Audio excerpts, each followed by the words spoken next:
All right, hello students. Happy to be back with you and just want to give you a quick update. I appreciate all of your prayers and support for myself, my family, most importantly, Guinevere, our daughter, and I'm happy to say that we're back home.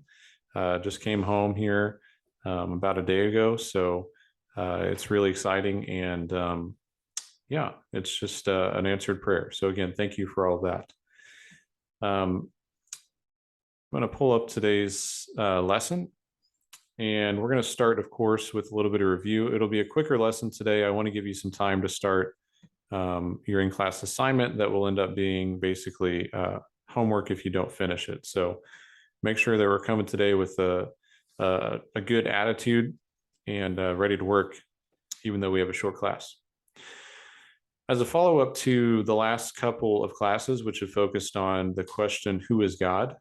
We're kind of in the final phase of that, which is arguments against God's existence. This is the antithesis of what we saw last time, which was arguments for God's existence. The notes today aren't usually the usual style, but I would still have your notebooks out so that you can jot down some things that I have up here. And also you can put down your own thoughts, and you'll need the paper anyways to do our assignment at the end of the presentation. So while you're pulling that up, I just wanted to say that I got your surveys that you've done. Hopefully all of you have done. A few comments on that. You know, that's really the first work that I've seen. I've not yet had a chance to go into the building to pick up the things that you've done for me in class and that you've turned in for homework. So please know that I'll be contacting your parents just to let them know about my situation.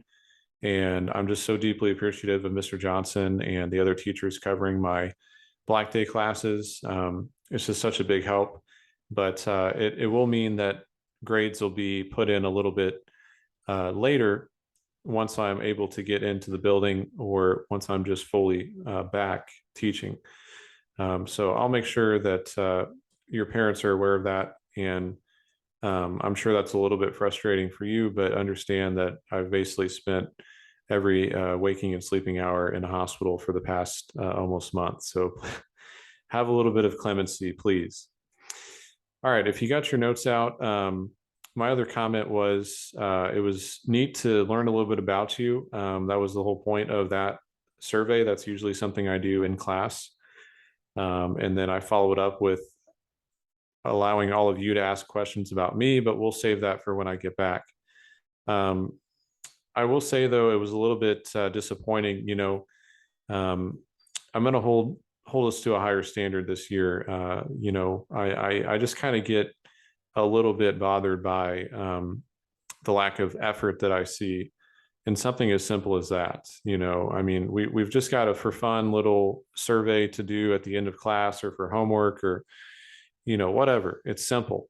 And we get people that are putting one-word answers that are not even capitalized, the first word, you know, or it's just IDK or no. I mean, I know you don't intend it to be that way, but for me as a teacher, it's honestly disrespectful. It's like, why am I even taking the time to come up with this assignment, which, albeit in this case, didn't require a whole lot of thought on my part. But if you're going to put in that effort, I'm just letting you know now, and this isn't to be like, oh, the big bad guy or something. I'm not going to accept any assignments that I see a half butt effort on. I'm just not doing it. So I'll have to make that amendment and change that in my syllabus and the course policies and things. You already know the stance on late work. I'm not doing it though. If I see those sorts of efforts on homework assignments, on papers, on tests, I will give it back to you and tell you you have two choices. You can redo the assignment and do it the right way, or you can just not do it at all, and your grade will suffer for it. And that's basically what you got, okay? Because I kind of made a moral choice. I'm getting on a rant now, sorry.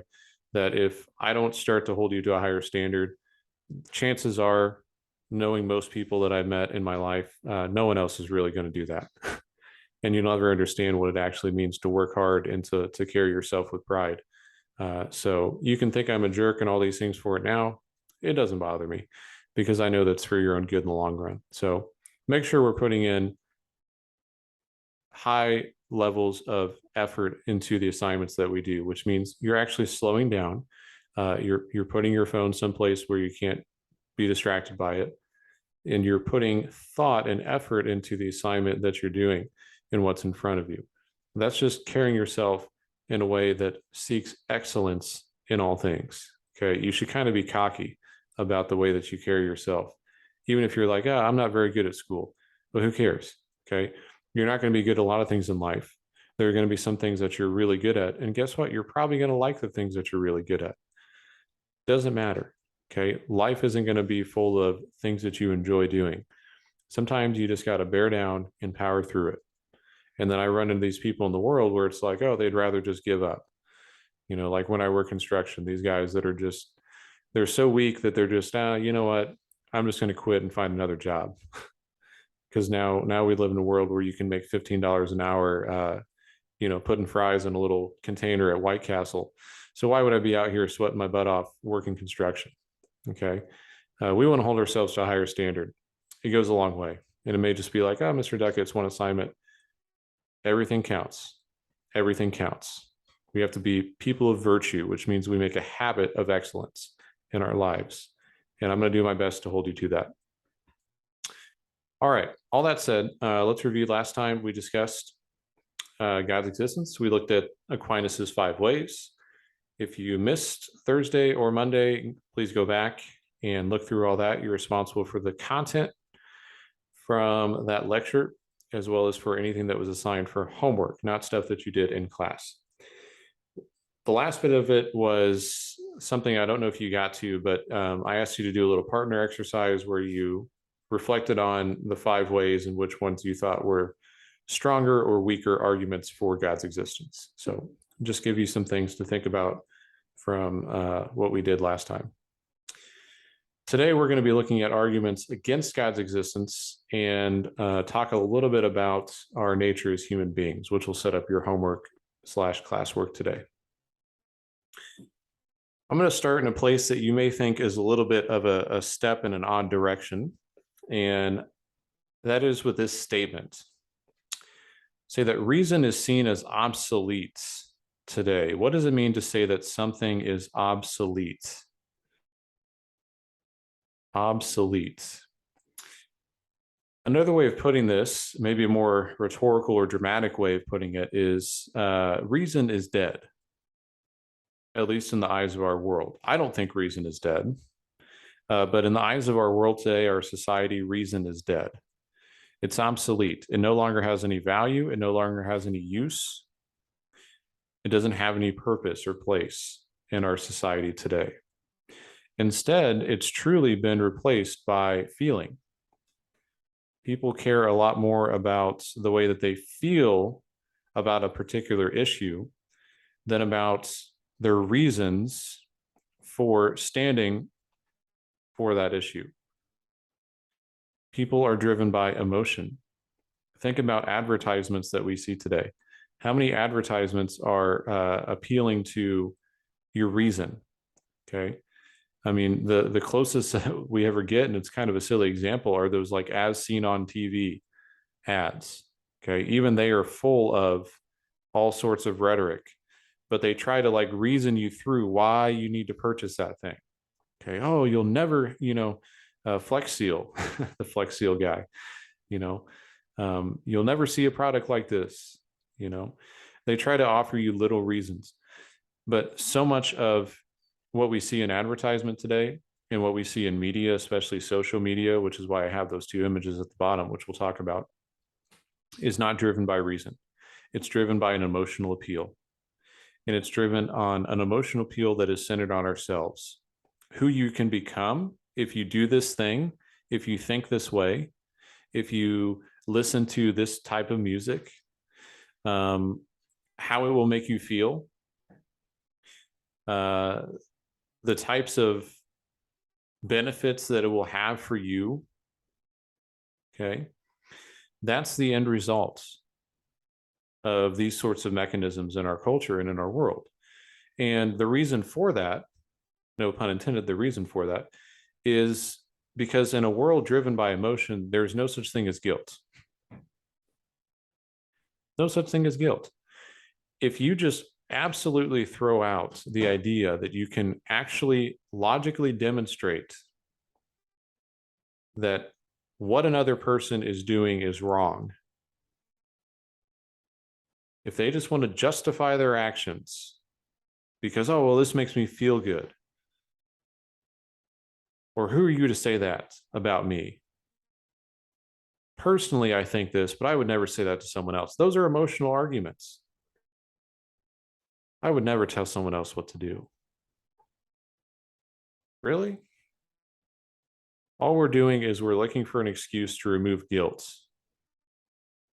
And that's what reason does for us as human beings, to kind of preview our discussion on our nature, is it is a gift from God that essentially works as a mechanism by which we come to know the world around us, by which we come to know God, of course, we talked about a couple meetings ago, and by which we can know what is right from what is wrong. We don't live in a reasonable world. Our two examples, TikTok, YouTube. I picked things that I figured we may at least spend some time on a daily or weekly basis. Maybe not. Certainly can be substituted for other things. These two apps, essentially, I know YouTube's a website and an app, but are good examples of what we mean by reason is dead. There's nothing reasonable about the setup of either one of these apps. What is the whole premise of something like TikTok? YouTube, there's a little bit more of a kind of lean on the spectrum toward reason in some ways. But as a mode of receiving information, even YouTube is just passive receptivity. So you are sitting there in front of a screen like you're watching me now on this YouTube video, and you are just receiving information, or you're receiving content more often than not, right? I know some people, myself included, use YouTube for things that we're interested in learning about, but a lot of times it might just be, no, I'm going to watch some football highlights, or I'm going to watch this guy play a video game, which is, by the way, one of the dumbest things. Like, no, I'm not going to actually go play a video game, which is also a complete waste of time, in my opinion. I'm going to go ahead and watch someone play a video game. I mean, what's next? I'm going to watch this guy play a video game, because that's just a cool thing to do. I mean, come on, it's asinine. Think about it. Reason. TikTok is even worse. Okay, and the whole app itself is shaped around that complete absence of reason, because all you're doing is you're just passively scrolling through video content, and you're just receiving information, content. And sure, it's tailored to you, right? The algorithm and all those things. But there's no real tangible mental process going on. And if you think there is, then you don't know what it means to actually think critically. That's just the reality of the situation. Okay. It's not like reading a book. It's not like having a conversation. It's not like even something like daydreaming, which people write off as, oh, that's a waste of time. You know, he's sitting there daydreaming during class. At least you're actively engaging your mind thinking about something. Okay. Now, why do I bring this up? It sounds like I'm just on a rant like I was on the previous slide. It's not the case. Okay. I may have my personal thoughts and strong, I guess, opinions, but really just, statements that I think about these apps and other things in our culture. But you have to understand that that's the world that you live in. It's hard for you to understand that because you've never lived in a day and age in which that wasn't just your everyday experience. I usually do this at some point throughout the year. You know, I'm sure you'll forget, but I'll have us check our average daily screen time. It's always appalling to see those numbers. I don't want you to do it right now, but at some point we always do that for one of our lectures in the school year. And just to see how much time you're actually spending on your phone. And sure, again, that can be used for certain positive things. It's not that using a phone is bad in and of itself, but a lot of times we're not actually engaging our full selves. The issue is that in an age dominated by emotion, there is no place for rational arguments. And so, as we looked at last time and as we're looking at today, religion, theology, philosophy, these things that we've been looking at, they don't have a place, they don't have value in our society. Okay. I guarantee you, people would be quicker to name the Kardashians than they would to name the three persons of the Trinity if we went out on the street and surveyed. Right? They don't have a place in our society today, religion, theology, philosophy, as areas of study, as things that we look into, because they're reasonable. And our world has rejected reason. Because again, it comes back to ourselves. If we're just operating off of emotion, I can never be responsible for the things that I've done that are wrong, and I can feel no guilt. And it's all centered on ourselves. What this leads to, though, is what I think is honestly the strongest argument against God's existence. And this is important to write down. It's usually called the problem of evil. Sometimes it's called the problem of evil and suffering. And it goes like this. If God exists, then there should be no evil and suffering in the world. There is evil and suffering in the world, therefore God does not exist.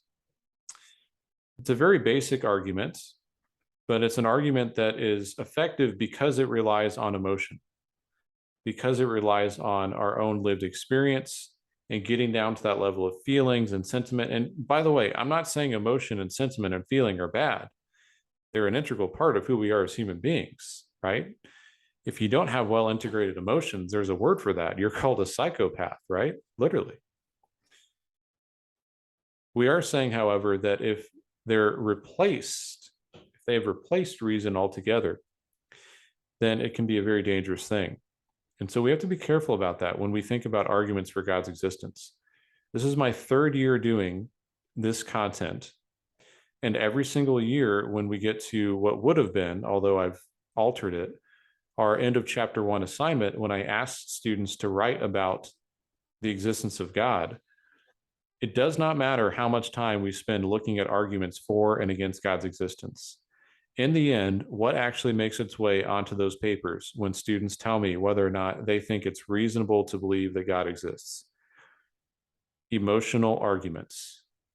Well, there was this time that this priest said this, and now I think that. Or I just had a bad experience with religion. Or you just have to have faith. And that's what my mom always, none of it is reasonable. Okay, we have to train ourselves in a different way. That's what I'm driving at. Okay, and I hope that you start to see that. Let's look at this argument a little bit more closely. And again, I want you to write down these steps. Again, this is called the problem of evil. I think it's the strongest argument against God's existence that there is. If God is all good, infinitely good, if he's all powerful, infinitely powerful, if he's all knowing, infinitely knowing, and the list goes on, how can evil and suffering exist? It doesn't seem like those two things can coincide. How is it possible? Why would an all-good, all-loving God allow suffering? Why does he allow evil? Turn on the news. Look at the innocent suffering that happens in our world. People killed by natural disasters. People innocently killed by violence in the streets. People are victims of terrorist attacks. Children that die too young. A grandparent or loved one that died of cancer. Our own hardships and sufferings in life. Why does God allow these things? We get frustrated. Emotionally, we feel angry at God. I have been there. Trust me. There are times, ironically, just shortly after my time in seminary, where I was pushed to this point myself. Okay? I remember using some very choice words with God one day that I'm not allowed to say, of course, in class. It's powerful. It's a powerful thought. It's a powerful argument. God, there's no way that you exist if I'm going through this in my life, if I've been through that. Where were you? Where were you? Where are you? Okay. We talked about the reality that it seems like God sometimes hides, and that mystery. Why does he do that? Why does he veil himself? Why doesn't he come out and show himself and make everything right in the world? Well, because life just seems to go on without him. And there is evil, there is suffering, there is violence, there is war and disease and all these things and hurt in our lives. It seems like God does not exist.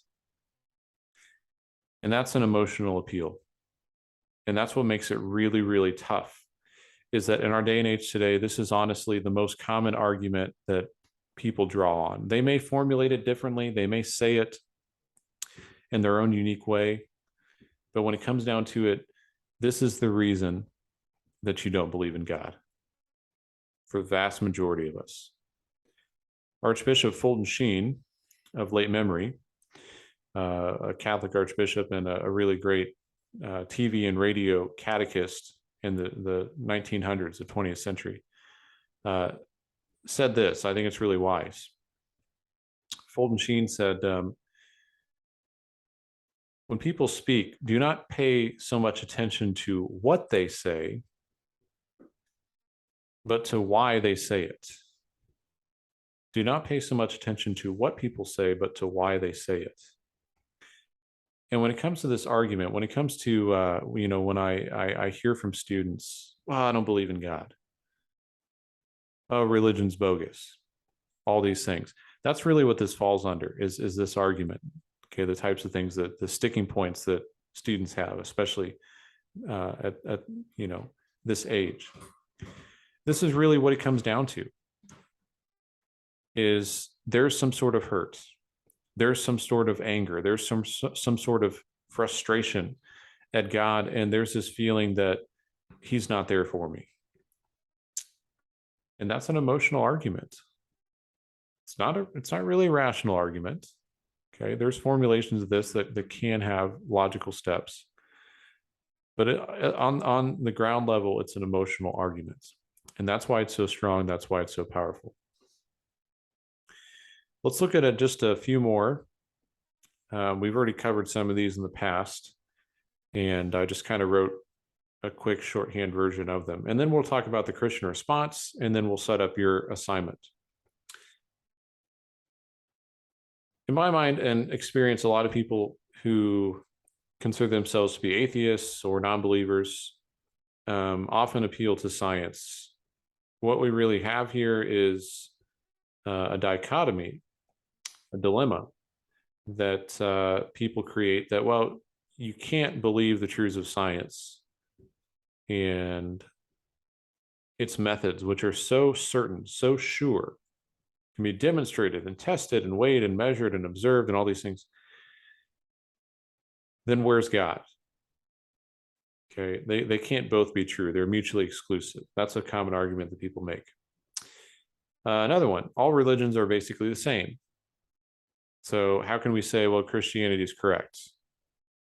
Oftentimes people say, well, Mr. Duckett, if you were born in Indonesia, which is over 95% Muslim, you wouldn't be saying the things that you're saying about Catholicism. Okay. Number 3, religion has been the source of so much violence, trauma. That kind of goes with the problem of evil. People say, well, look at all the trouble that religion has caused. And then lastly, people have sticking points with particular teachings. The popular one today is human sexuality. People are all hyped up on the LGBT, so-called transgender, all these different issues. Okay. It's a revolving door. This is the popular sticking point of our time. 50 years from now, I promise you it will be something completely different, because 50 years ago, it was something completely different. And that's just the way that our world works. And there's nothing new under the sun, as scripture tells us. All right, so how do we respond to these arguments before we move on to our last thing? Starting first with the problem of evil.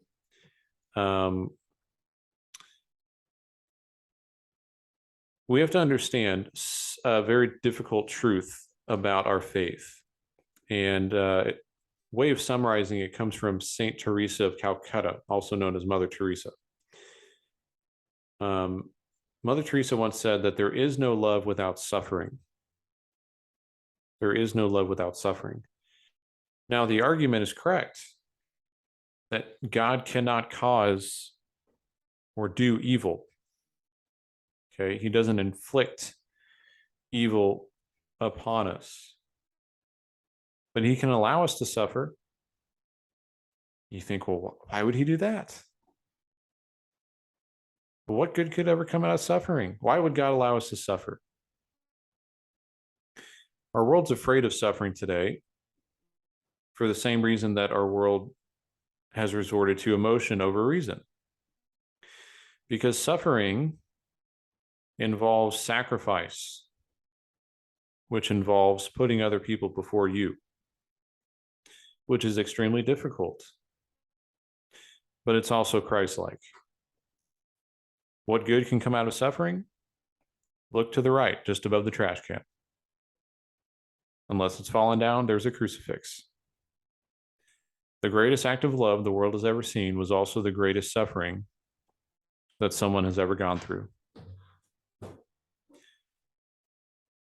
That's a short answer to the problem of evil. God cannot do evil. God cannot cause evil, but he can allow suffering. We're going to find later when we discuss Genesis an answer to the question of science and faith. So we'll table that for now. The second one, to say that all religions are essentially the same, there's a lot of similarities in religion. That shouldn't be surprising because human beings. And we're going to see similarities in the way that we develop religion over time. Think of it as a pie graph. Okay, you've got your circle, and Catholicism, specifically within Christianity, Christ revealing himself is like you have the full pie. That's all truth. And sure, we can debate about that, but all truth that's given to us. Other religious traditions might have a majority of that pie. They may have a small slice of that pie. Okay. And each of those little slices and chunks is goodness, is truth, is beauty. There are lots of beautiful things about other religious traditions. We need to affirm what's good. We need to reject what's bad. And if you study religion in a critical way, you're going to find that there's more differences in a lot of ways than there are similarities. And those differences have a lot more weight behind them. So to say that they're all essentially the same, it's just an inaccurate premise. Last two, religion's been the source of so much violence. Has religion caused it, or have human beings in the name of religion? Human beings have caused violence and trauma for far less noble reasons in the pursuit of power or wealth or land or resources, or sometimes just for the sake of doing it. So have people done violent things, traumatic things for the, started wars over religion? Absolutely. Is it the main source of those things? No. And again, who's at fault? It's us as human beings. Christ doesn't command us to go out and to do those things. So we may have people that live a double standard. We may have people that live in hypocrisy. But that's just a consequence of imperfect human beings, not so much of the actual truths of the religious traditions themselves. And lastly, sticking points. This comes back to the whole emotion and guilt thing. A lot of times, again, remember what Fulton Sheen said, pay attention to why people say things. People hide behind their objections to religion because they're covering up something about themselves that's hurting or that's wounded or that they don't fully understand. So people come out and they say, oh, I'm an atheist. Or I don't agree with this. Or why does the church say this? When you get to the heart of the matter, it's almost always something personal that they're really struggling with. And they're using that as kind of a facade. So that's something to keep in mind. All right, so there's just a few, I think 5 arguments against God's existence to match our 5 for God's existence. So it's kind of all evened out. And take those for what you will. Think about them. Maybe you have thought about some of these arguments yourself at some point or another. And yeah, we'll just kind of have to leave it at that for today. Okay.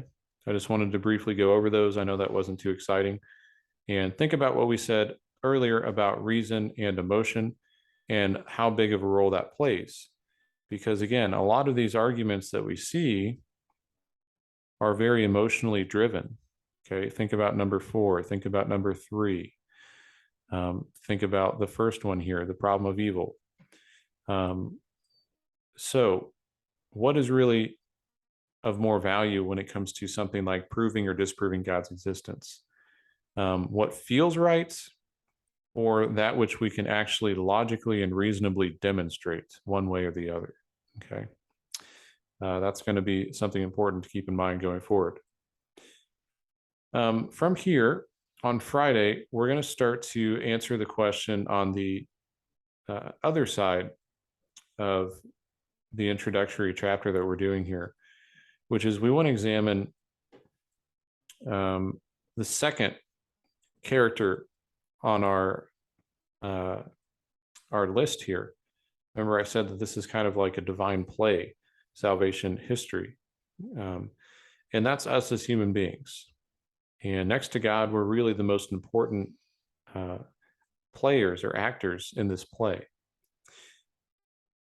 Before I had you answer the question, who is God, on a 1-page prompt, this time I want you to do the same prompt, but I want you to answer the question, who are we as human beings? Okay, so I formulate it in a few ways. I say, what does it mean to be human? What is a human being? Be as specific as possible. Don't use the internet. Okay. So that's what I want you to do, is just to write out an answer to that. It'll be due Friday. If you don't finish it today in class, you should have just a little bit of time to get started. Name, class period, date. What is a human being can be the title of that assignment, and that's on the Google Classroom page. So, of course, Mr. Johnson can pause the slide so that you can see the prompt up here on the screen. But that's going to be the focus, is what does it mean to be human? And it's like, oh, well, I know a lot about that. I'm a human being after all. And then when you sit down and actually start to think through it, you're like, man, this is tough. What does it mean to be human? Okay, imagine maybe that there's some alien race that showed up on Earth, and God help us if this is the case, but you were the first person that they encountered, and you had to explain to them in 1 page what it meant to be a human being so that they knew who we were. What would you say? What does it mean to be human? Obviously, frame this in the context of my class, not talking to aliens, but you get the idea. Okay. All right. Leaves you with some deep thoughts for today. Don't come after me for trashing TikTok and YouTube. Like I said, I use YouTube a lot. I don't use TikTok because that's a complete waste of time. I'll tell you that.